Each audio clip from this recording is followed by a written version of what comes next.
The Bible in the 21st century. In this series of presentations we're looking at end times. What does the Bible teach about end times and the return of Jesus? We've reached the 11th presentation and we're going to be looking at end times in relation to the history and the present state of Israel. This will take two presentations, and in this part we're going to look at the history and into the Old Testament and what it shows. In the second part we'll move on, finishing the Old Testament and into the New Testament and bringing it into the modern era. End times and how it relates to Israel. Let's just look back for a moment at the previous presentation where we looked at evidence from the sciences. We've had a problem with the sciences and religion over the years. It's because people have not realized that the sciences address these kind of questions, trying to understand how things work, whereas religion looks at the questions why things work the way they do, why the universe exists. Is there a purpose for living? What is it? What happens after death? When science starts to answer the questions on the right-hand side, it's in trouble. When religion starts to answer the questions on the left-hand side, it's in trouble. And most of the problems between science and religion have been caused by people from the religious side. Bring them together and they make sense. They give complementary insights. We looked at space, time and matter. None of these are quite as simple as we think they are. What will it be like, length, breadth and height, in the new heaven and new earth? What will time be like? Will it even exist in the new heaven and the new earth? We don't know. Perhaps in resurrection life, time will be in the absence of change and decay, but the presence of progress. A possible thought, but we simply don't know with certainty. And even matter, the stuff of which we're all made, is not as simple as we think it is. How will this be transformed in the new heaven and the new earth? What science has shown is that none of these are as simple as they might appear to be. God made them that way, and God's capable of bringing transformation when it comes to life after death. Perhaps we could think of it this way. We're living in time, and that's characterized by change and corruption. Where God exists, his kind of existence, whatever we mean by place, when we come into the presence of Jesus, maybe time will be characterized by changelessness and the lack of corruption. Possible beautiful picture. Now let's move on from this to one key word. God is in the business of transformation. Jesus came and transformed lives. He still does it. And when we move from this life into the life after death in Jesus, there will be the completion of transformation into something wonderful and new.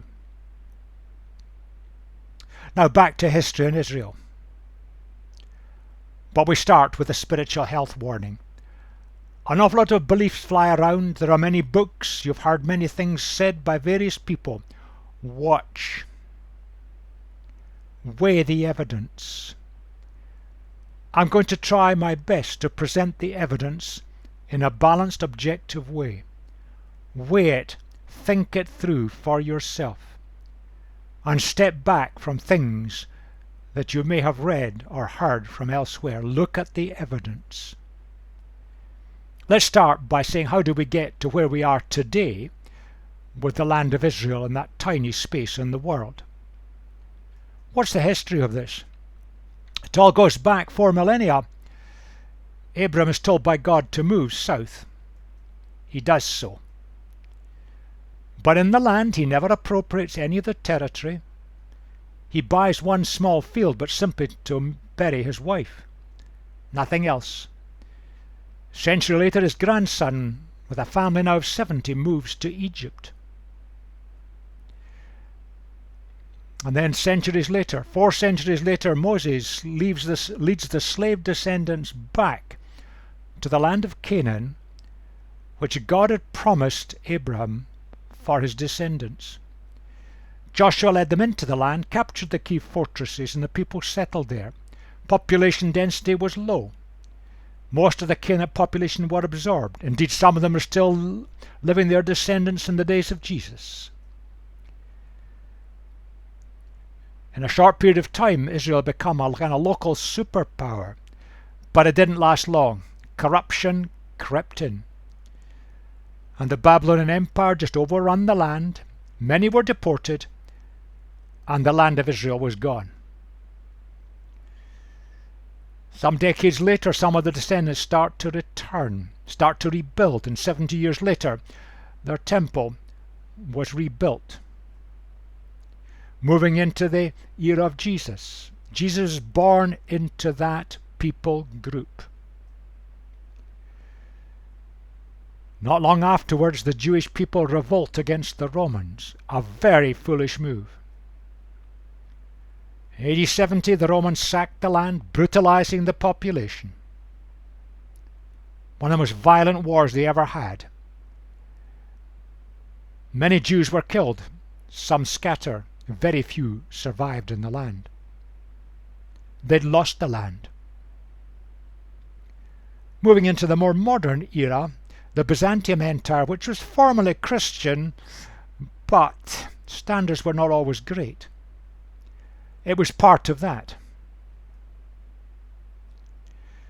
By the 7th century, Islamic armies captured Jerusalem, and the entire area became part of the Muslim Empire.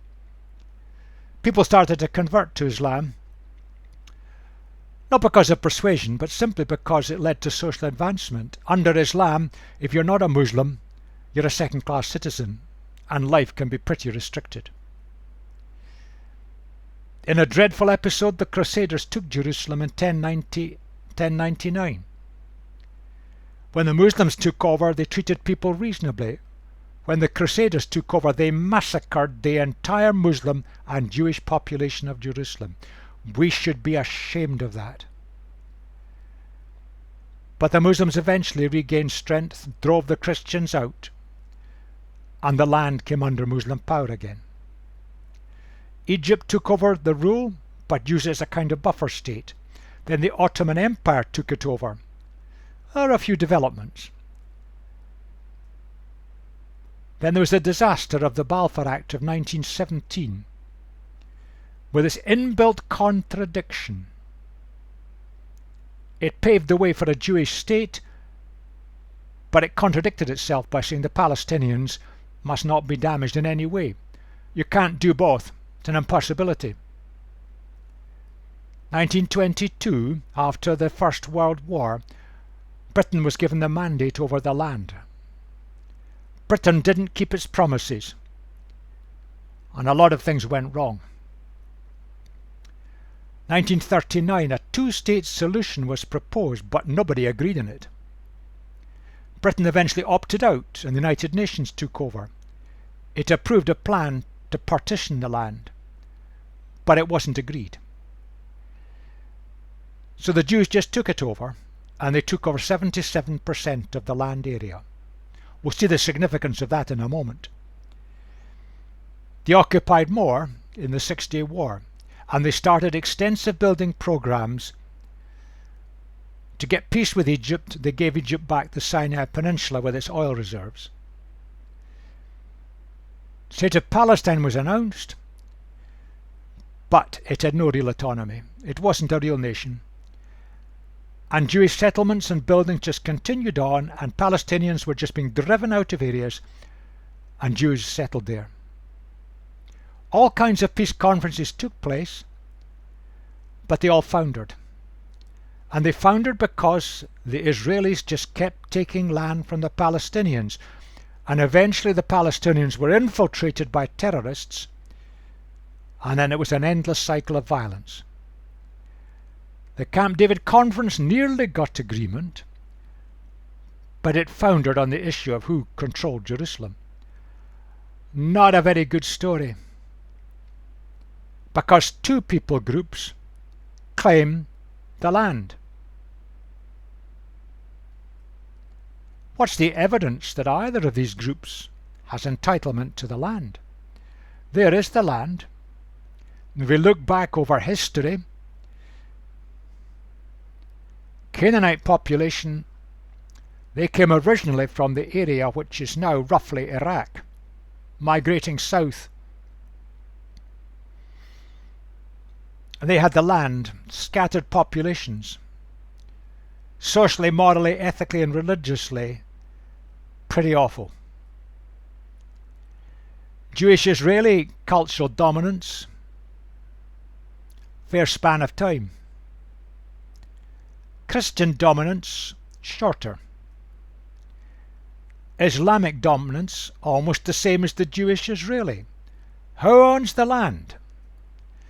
But we've ignored something else. For much of the history of the land, it was a kind of buffer point between the two great empires of the day. And it was owned by one or other for a large chunk of its history. We look at what happened through the United Nations in 1947. You can see that the Arabs, who had 69% of the population or 94%, ended up with only 48%. They were not happy with that arrangement. Quite unjust in their eyes. At that time, the Arab population was roughly 50-50 Muslim and Christian. But in fact, the Jews just took over 77% of the land, ignoring the United Nations agreements. And that made the Arab population even more unhappy and generated vast droves of refugees who were just driven off their land.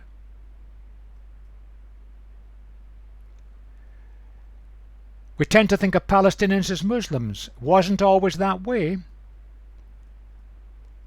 If you go back to 1922, we don't have figures for the whole area, but we have the accurate figures for Jerusalem. 51% of the population of Jerusalem claimed allegiance to Jesus. By 1978, 10% of the Palestinians in Jerusalem claimed to be followers of Jesus. And there were many Jews, of course, there as well. The drop was cataclysmic. And by 2000, Jerusalem, less than 4% of the Palestinians in Jerusalem were Christians. That's what has been estimated to have happened. 400,000 Palestinian Christians were driven out and had to flee from Palestine and live elsewhere. They were bewildered. This was backed by the so-called Christian West. What sense could they make of that? They suffered horrendously. Now let's look at the current situation as it is today. There are several what we might call stakeholders in the whole area. Let's just look at them. Let's look at the area of anti-Semitism. We've got to admit that anti-Semitism was generated originally by Christians, both before and after the Reformation. But after the war finishing in 1945, when it became apparent what had been done to the Jews in Germany, the mood of the West changed to be much more sympathetic. At the same time, news started to come out of the dreadful things that were going on in the Soviet era and how Jews were being persecuted brutally under the communist regime. So with all this sympathy, But we started the problem. Zionist Jews just hold the view the land is ours. Nobody else has the right to be there. Christian Zionists, and there are huge numbers in the United States, take the same line.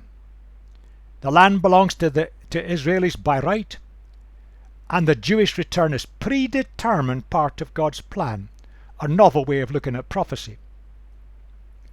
Britain's track record has not been good. Pretty harsh to say from naivety to lack of integrity, but probably that's a fair description. We have been responsible for many of the problems that are there today. And United Nations hasn't been much better. United States have just put pressure to get what they wanted through. Countries that wouldn't cooperate were threatened with losing aid from United States, so they went along with it. And the one group that was never consulted were the Palestinians. Indeed, the United States is controlled in such matters by a strong Jewish lobby and an even stronger Christian Zionist lobby. And basically it finances Israel today to an eye-watering extent. Russia's track record is also not good, trading oil and the sale of arms to get its way. Arab reactions? Very resistant to what was going on, but in practice there was no unity and no concerted action really to help the Palestinians, with the exception of Jordan. Eventually it led to violence. Palestinians themselves are relatively placid people, but utterly disunited. Today some willing to accept the two-state solution just for peace, but others, a minority, want the total expulsion of the Jews. And what about the Jews? There is a considerable variety of view, but they want national identity. And one particular hawkish line is being held strongly by the people in power today, and other views are being sidelined. It's a complex picture. Now, with that history and background in mind, let's move into the Old Testament. Whose land is it? And how does the land ownership link to end times?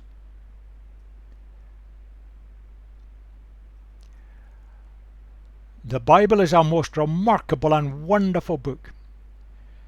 It gives the story of the way God interacts with humanity through a family, through a nation, through Jesus and his followers.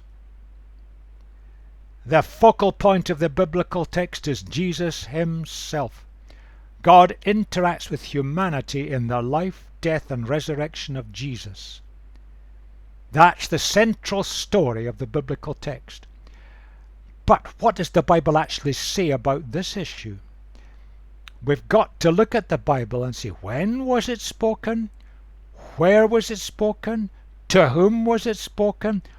Why was it spoken? And how would the original hearers have got it? That gives us the key to its meaning for us today. So we've got to look at the Bible cautiously, carefully in its context to see the meaning for us today with regard to the place of Israel and its relationship to end times. Now there is a danger. The danger is that we interpret the New Testament through the eyes of the Old. Wrong way round. We should interpret the Old Testament through the eyes of the New. We understand what the Old Testament says because the New Testament gives us insights and interprets it for us. And we must take that into account. So we'll look at the Bible from that perspective. That's where it starts. The Lord said to Abram, the old name for Abraham, "Go from your country, which is roughly what we would call Iraq. He'd moved a bit north and was now towards the area of Syria. Go from your country, your people, and your father's household to the land I will show you. I will make you a great nation. I will bless you. I'll make your name great. You will be a blessing. I'll bless those who bless you. And whoever curses you, I will curse. And all peoples on earth will be blessed through you. What a promise. So he travelled south to the land. And Shechem's roughly in the centre of the land. God spoke to him again. To your offspring I will give this land, your descendants. A promise. And later, God made a covenant, an agreement. To your descendants I give this land, and the area of the land is defined. So there's the original promise of that land, roughly the space shown on the map there.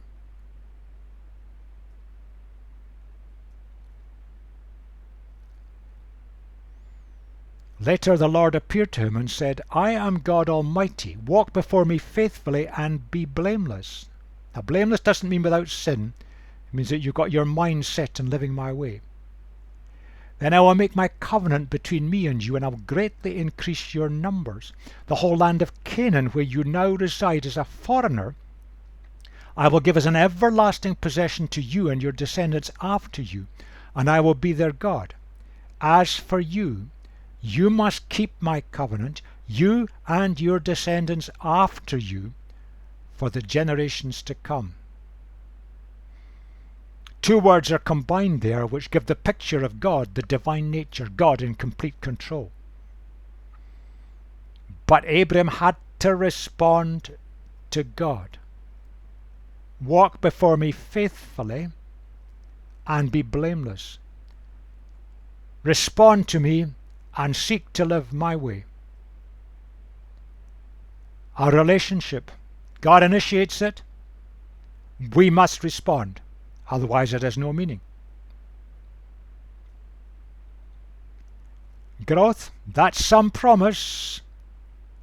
Abram and his wife were childless.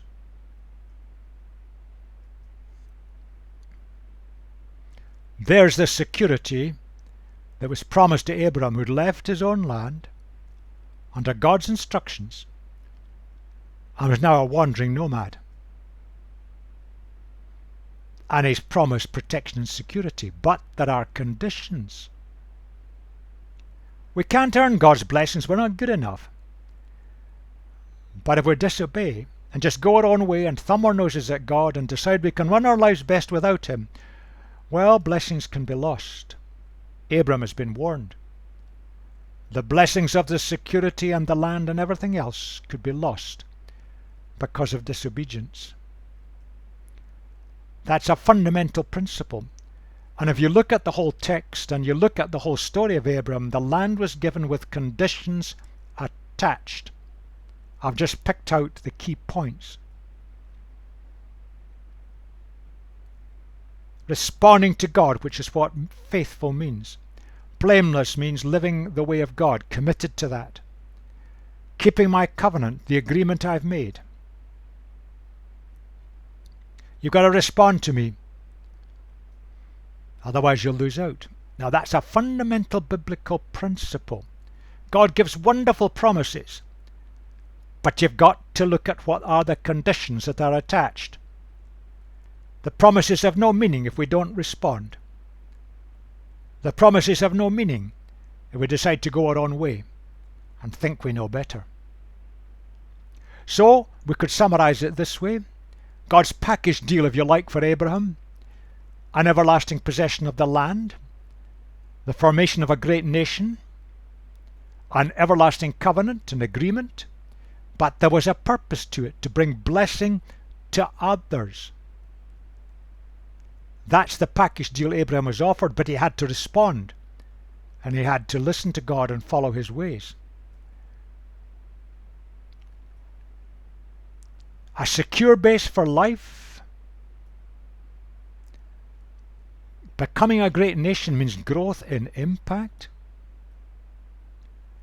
Blessing the nations, the people groups round about, the ultimate goal, to make God known Abraham and his descendants were to do that. That for a man who was childless, a wandering nomad, with servants and relatives with him. What a set of promises. But they're all conditional. You can go right throughout the Bible and you'll see that story writ large. God's promises are conditional. Is it possible to have the land without being a great nation? You couldn't run it or control it. He just had a small family, relatives round him, though none of his own children. And why be given the land if there's no divine purpose? What's the point?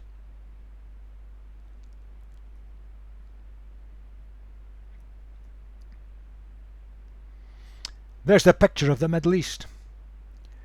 The Hittite Empire was in the north. The Egyptian Empire was in the south. The bridge point between Asia, Europe and Africa. And the land was at the junction point where the two empires fought over it. Joshua took the land, but we've got to watch. Joshua took the fortresses. The people settled. It wasn't ethnic cleansing. The Canaanites were absorbed. We've got to take care of the meaning of the book of Joshua. There is a series on YouTube on the book of Joshua which shows what the book is actually describing to us. Now, what light does that throw on whose land it is? And how does that relate to end times?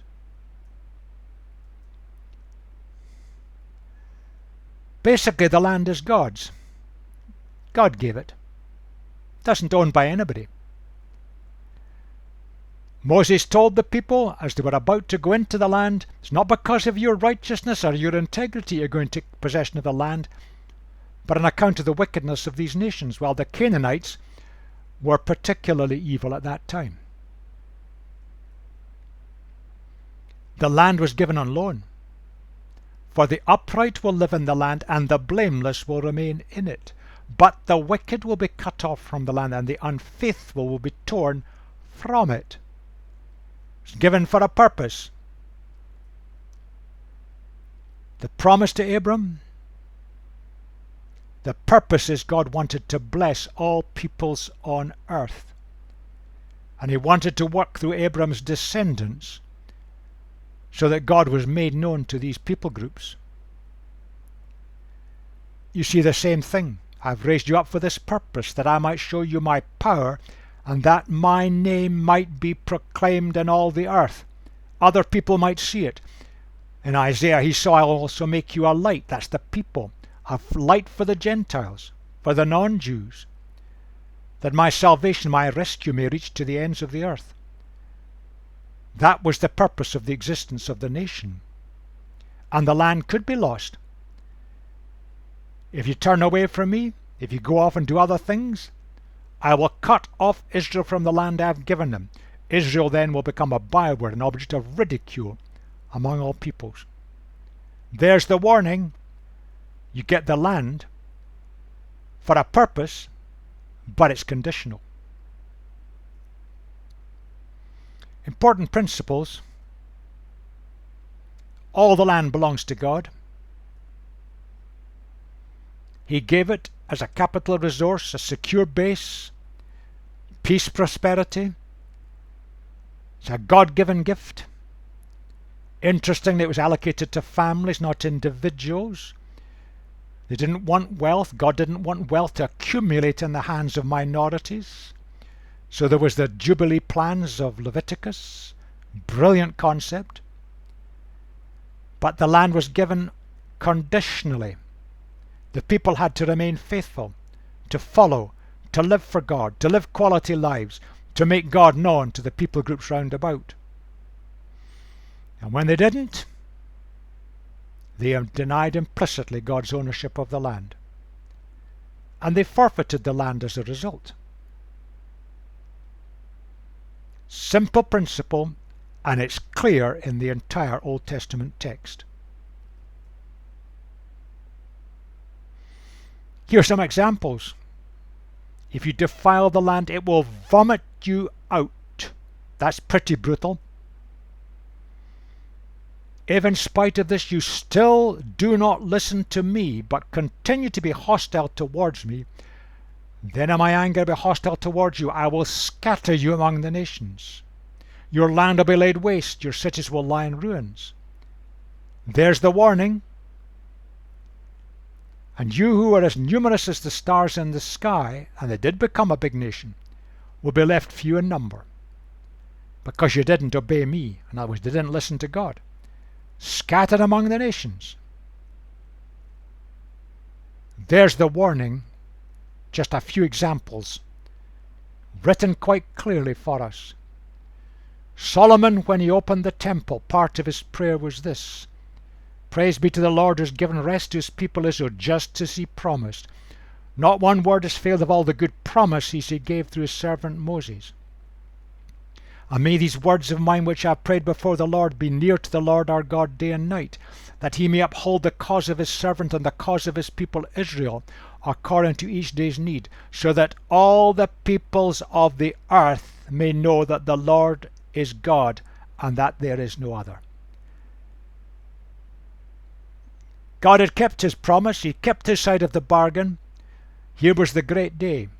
The temple was to be inaugurated and opened. The purpose of it: all the peoples of the earth may know. That's why they were given the land. And when they failed to do that, they would lose it. Central purpose, and it ties into the conditions of the land. We can summarize it that way.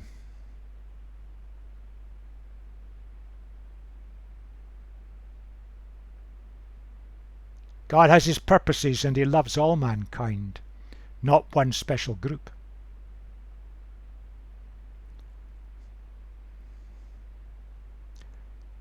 God gave the land unconditionally. They didn't earn it, they didn't deserve it. But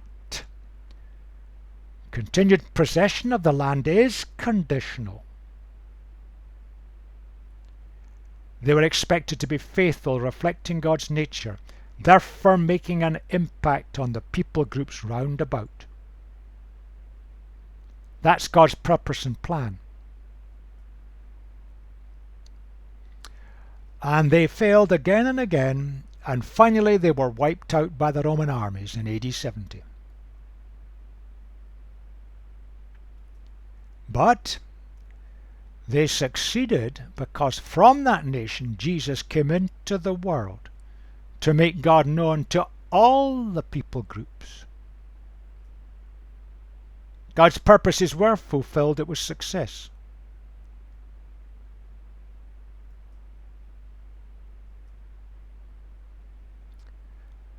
Back to our picture of the land. We're going to start and look into the prophets, and we'll pick that up in the next presentation. Looking at the three great prophets who have the longest books. Isaiah was speaking about 100 years before the exile, and he warned the people of the consequences of the behavior of the nation. But he spoke of restoration being possible. The leadership of his day didn't listen. Jeremiah was speaking just before the exile, and he showed that the exile under Babylon was imminent, but it would be time limited, and that there would be a restoration. Ezekiel was with the exiles in Babylon, and he explained to them why it had all happened and what they'd done wrong. But he confirmed that the restoration would happen. History shows it did.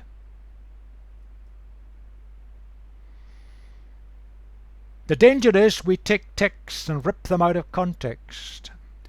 Jeremiah said, however, the days are coming, declares the Lord, when it will no longer be said, as surely as the Lord lives, who brought the Israelites up out of Egypt, but it will be said, as surely as the Lord lives, who brought the Israelites up out of the land of the north, that's Babylon. and out of all the countries where he had banished them, for I will restore them to the land I gave to their ancestors.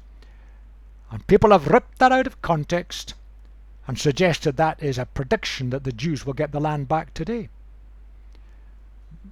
But Jeremiah also says that when 70 years are completed for Babylon, I will come to you and fulfill my good promise to bring you back to this place. You see, Jeremiah is speaking about the restoration after their captivity in Babylon. The people had been deported. They had been scattered. God was going to bring them back into the land, which history shows has happened. Nothing to do with end times. Ezekiel says that. I will gather you from the nations and bring you back from the countries where you've been scattered. I'll give you back the land of Israel again. People have ripped that out of context, suggested that is the prophecy that predicts the restoration of Israel today. Not so. Look at what happens just before it. The people of Jerusalem have said of your fellow exiles, they're far away from the land. This land was given to us as our possession. Therefore, this is what the sovereign Lord says. Although I sent them far away among the nations and scattered them among the countries, yet for a little while I've been a sanctuary for them in the countries where they've gone. Ezekiel had been helping them. You see, all of that is speaking about the exiles, because Ezekiel was addressing the exiles. And he's pointing out that God was going to bring them back. The pennies were beginning to drop with them, and they began to realize what they'd done and why it had happened.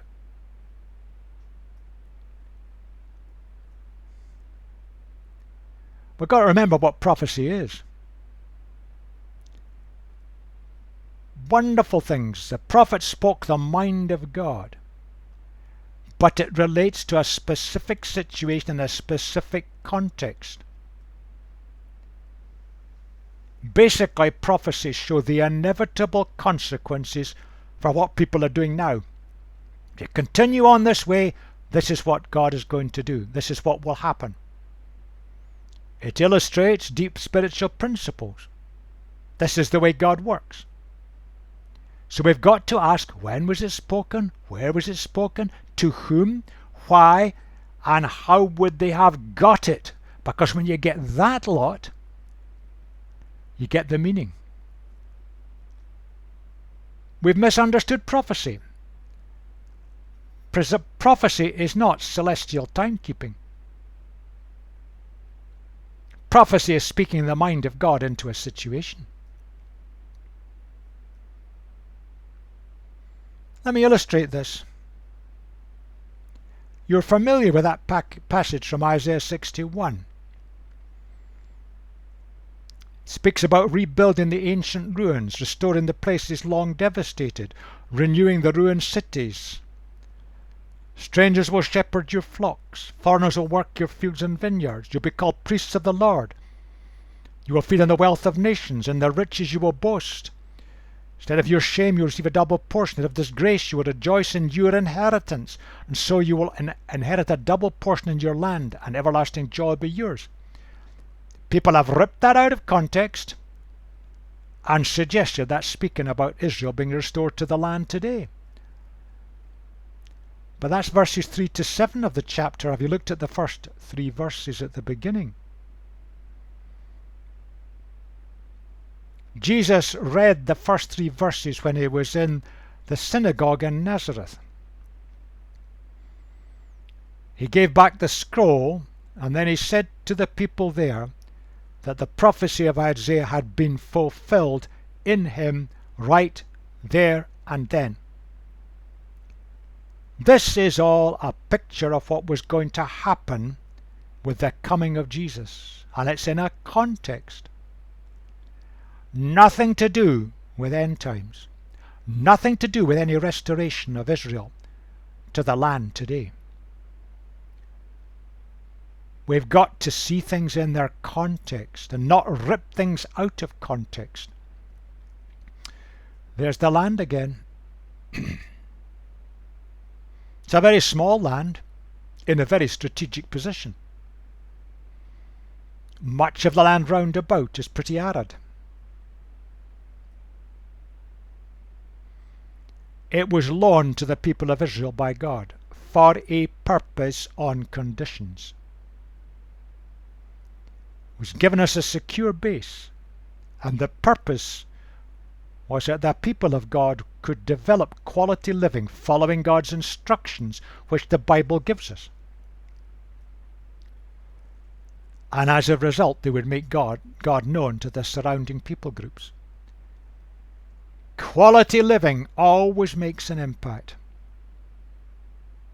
Something that we, the people of God today, have got to recapture afresh and anew.